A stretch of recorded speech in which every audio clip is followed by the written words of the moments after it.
നിങ്ങളുടെ എല്ലാ പ്രശ്നങ്ങൾക്കുള്ള പരിഹാരം ഈ പുസ്തകം വായിച്ചാൽ ഉണ്ടാകും എന്നുള്ളൊരു ബോൾഡായ ഒരു statement don't believe everything you think എന്ന് പറയുന്ന ജോസഫ് ന്യൂവാൻ്റെ ബുക്കിൽ കണ്ടപ്പോൾ എന്നാൽ പിന്നെ എല്ലാ പ്രശ്നങ്ങൾക്കുള്ള പരിഹാരം ഈ ഒരു പുസ്തകം വഴി മനസ്സിലാക്കാം എന്ന് വിചാരിച്ചാണ് ഈ ബുക്ക് വായിച്ചത്.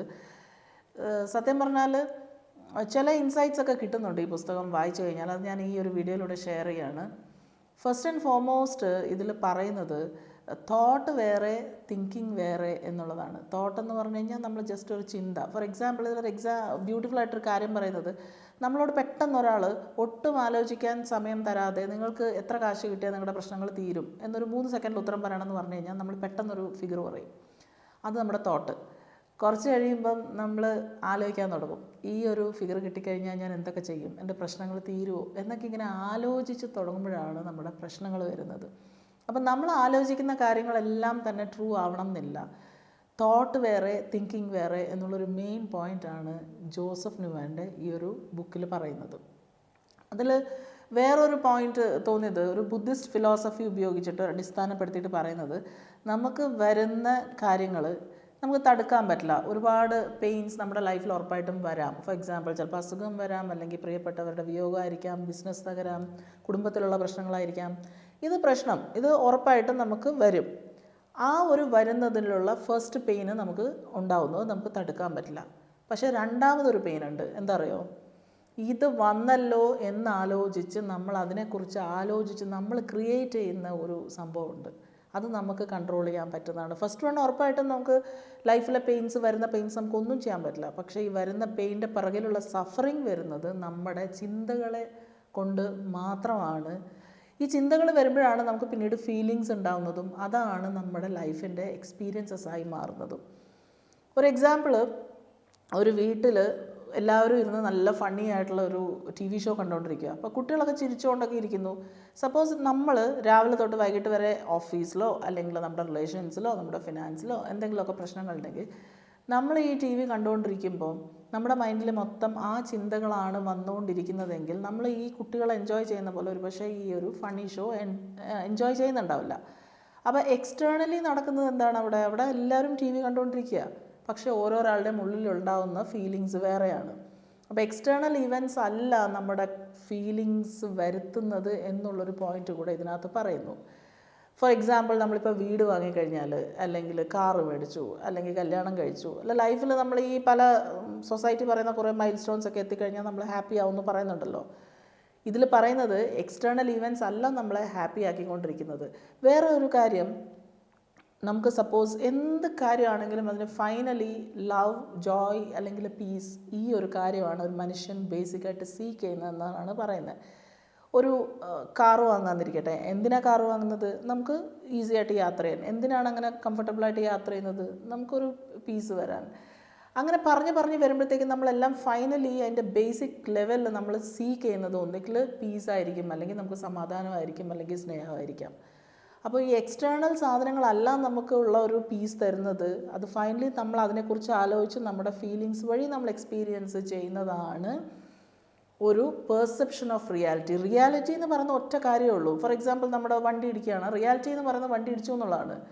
പിന്നീട് നമ്മൾ അതിനെക്കുറിച്ച് തിങ്ക് ചെയ്ത് നമ്മൾ ഫീൽ ചെയ്യുന്ന സാധനമാണ് ആ റിയാലിറ്റിയുടെ ഒരു പെർസെപ്ഷൻ എന്ന് പറയുന്നത്. Don't believe everything you think എന്നാണ് ബുക്കിൻ്റെ പേര് തന്നെ. നമ്മൾ നല്ല പെർഫെക്റ്റ് ആയിട്ട് നമ്മുടെ ഫുൾ സ്വിങ്ങിൽ നമുക്ക് വർക്ക് ചെയ്യാൻ പറ്റുന്നത് നമ്മൾ ഒരുപാട് തിങ്ക് ചെയ്യാതെ ഒരു ഫ്ലോ സ്റ്റേറ്റിൽ എത്തുമ്പോൾ മാത്രമാണ്. എന്ന് വെച്ചാൽ ഒരു നോൺ തിങ്കിങ് സോണിൽ എത്തുമ്പോഴാണ്. ഇതിൽ എക്സാമ്പിൾ പറയുന്നത്, സ്പോർട്സ്മാൻ ഒക്കെ അവർ ട്രെയിൻ ചെയ്യുന്ന സമയത്ത് അവർ ഒരുപാട് സ്ട്രാറ്റജീസും കാര്യങ്ങളും ഒക്കെ വർക്കൗട്ട് ചെയ്യുമെങ്കിലും ഫീൽഡിൽ എത്തിക്കഴിഞ്ഞാൽ അന്നത്തെ ദിവസം ഒരു ഓട്ട മത്സരത്തിന് പോകുന്നൊരു ഓട്ടക്കാരൻ ആ സമയത്ത് ഇങ്ങനെ ഓടണോ അങ്ങനെ ഓടണോ എന്നൊന്നും ആലോചിക്കുന്നില്ല. അവരുടെ ഫുൾ ഓൺ എനർജി ആ സമയത്ത് അങ്ങ് ഇടുകയാണ്. അവിടെ ഒരു നോൺ തിങ്കിങ് സോണിൽ അവർ ആ സോണിലെത്തി എന്നുള്ളൊരു പ്രയോഗം തന്നെയുണ്ട് സ്പോർട്സ്മാൻ. അപ്പം നമുക്ക് എന്തെങ്കിലും ഒരു കാര്യം ഏറ്റവും നന്നായിട്ട് ചെയ്യാൻ സാധിക്കണമെങ്കിൽ നമ്മൾ ഈ തിങ്കിങ് ഒഴിവാക്കി ഫുള്ളി ആ സോണിൽ ഫ്ലോ സ്റ്റേറ്റിൽ വന്നാൽ മാത്രമാണ് നമ്മുടെ ഏറ്റവും നല്ല ബെസ്റ്റ് എഫേർട്സ് ഇടാനായിട്ട് പറ്റുള്ളൂ. അപ്പം നമ്മുടെ തിങ്കിങ് കുറയ്ക്കാനായിട്ട് എന്ത് ചെയ്യണം എന്നുള്ളൊരു ക്വസ്റ്റ്യൻ ഇതിനകത്ത് തന്നെ ചോദിക്കുന്നുണ്ട്. അപ്പോൾ അതിങ്ങനെ തിങ്കിങ് കുറയ്ക്കണം. അപ്പോൾ അത് പിന്നെ ആലോചിച്ചുകൊണ്ട് ഇരിക്കാം എങ്ങനെ തിങ്കിങ് കുറയ്ക്കണം എന്ന് പറയുന്നതിന് ഒരു എക്സാമ്പിൾ പറയുന്നത്, നമ്മളിപ്പോൾ ഒരു പാത്രത്തിൽ വെള്ളത്തിൽ കുറേ മഡ് ഉണ്ടെങ്കിൽ കലങ്ങിയിരിക്കുകയാണെങ്കിൽ അത് പിന്നെയും കലക്കിക്കൊണ്ടിരുന്ന് കഴിഞ്ഞാൽ ഒരിക്കലും ആ മഡ് അവിടെ സെറ്റിൽ ആവില്ലല്ലോ. അത് പിന്നെയും മർക്കിയായിട്ട് ഇങ്ങനെ മടി ആയിട്ടൊക്കെ ഇരിക്കുകയുള്ളൂ. അപ്പോൾ അത് കുറച്ച് സമയം അനങ്ങാതെ ഒരു സ്ഥലത്ത് വെച്ച് കഴിഞ്ഞാൽ അത് സെറ്റിൽ ഡൗൺ ചെയ്ത് ക്ലിയർ വാട്ടർ ആവും. എന്ന് പറയുന്ന പോലെ എങ്ങനെ എൻ്റെ ചിന്തകൾ കുറയ്ക്കാം എന്ന് ആലോചിച്ചതിനെ കൊണ്ട് അതിനൊരു പരിഹാരമൊന്നും വരുന്നില്ല. അത് പതുക്കെ നമ്മളൊരു സൈലൻ്റ് ആയിട്ടൊക്കെ ഇരിക്കുന്ന സമയത്ത് ഈ നോൺ തിങ്കിങ് തോട്ട്സ് നല്ലതാണ്, തിങ്കിങ് ആണ് പ്രശ്നം ഉണ്ടാകുന്നതെന്നാണ് പറയുന്നത്. നെക്സ്റ്റ്, ഈ ബുക്കിൽ തന്നെ ഒരു ക്വസ്റ്റ്യൻ, അപ്പോൾ എനിക്ക് എൻ്റെ ലൈഫ് അല്ലെങ്കിൽ എൻ്റെ ഗോൾസ്, എനിക്ക് മുന്നോട്ടുള്ള ഫ്യൂച്ചറൊക്കെ തിങ്ക് ചെയ്യണ്ടേ? തിങ്ക് ചെയ്യാതെ എങ്ങനെ മുന്നോട്ട് പോകും? തിങ്കിങ് മൊത്തത്തിൽ നിർത്തി വെച്ച് കഴിഞ്ഞാൽ അതിനുള്ള ആൻസറായിട്ട് ഈ ബുക്കിൽ പറയുന്നത് 2 തരത്തിലുള്ള ഗോൾസാണ് നമുക്ക് ഉണ്ടാകുന്നത്. ഒന്ന് ഡെസ്പറേഷൻ കാരണം ഉണ്ടാക്കും, നമുക്ക് ചെയ്തേ പറ്റൂ, വേറെ ഒരു മാർഗ്ഗവും ഇല്ലാത്തതുകൊണ്ട് ചെയ്യുന്നു എന്ന തരത്തിലുള്ള ഡെസ്പറേഷൻ ഗോൾസും, മറ്റേത് നമ്മൾ തന്നെ ഇൻസ്പയർഡ് ആയിട്ടുള്ള ഗോൾസാണ്.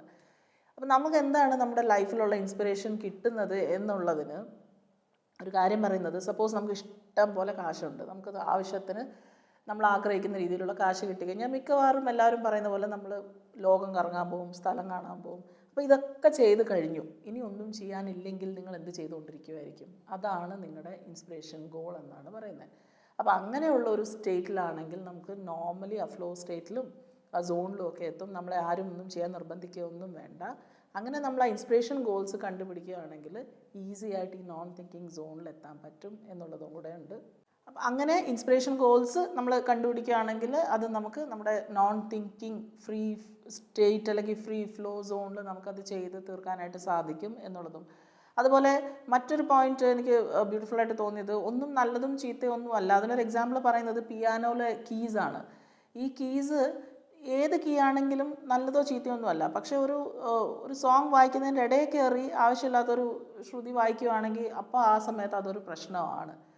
അപ്പോൾ അങ്ങനെയും ചില ബ്യൂട്ടിഫുൾ ആയിട്ടുള്ള ചില കാര്യങ്ങളും സിറ്റുവേഷൻസും ഒക്കെ എക്സ്പ്ലെയിൻ ചെയ്യുന്നു. അതുപോലെ ഏറ്റവും അവസാനം കുറേ എക്സസൈസസും കൂടെ പറയുന്നുണ്ട്, എങ്ങനെയാണ് നമുക്ക് ഈ നോൺ തിങ്കിങ് സോണിൽ എത്താൻ പറ്റുക എന്നുള്ളത്. അപ്പോൾ ബുക്കിൻ്റെ ചില ഇഷ്ടപ്പെട്ട പോയിൻറ്റ്സ് ആണ് ഞാൻ ഇതിനകത്ത് പറഞ്ഞിരിക്കുന്നത്. മറ്റ് ഒരു ഇതുപോലത്തെ വിഷയമായിട്ട് കട്ടൻ ടോക്സിൽ വീണ്ടും കാണാം.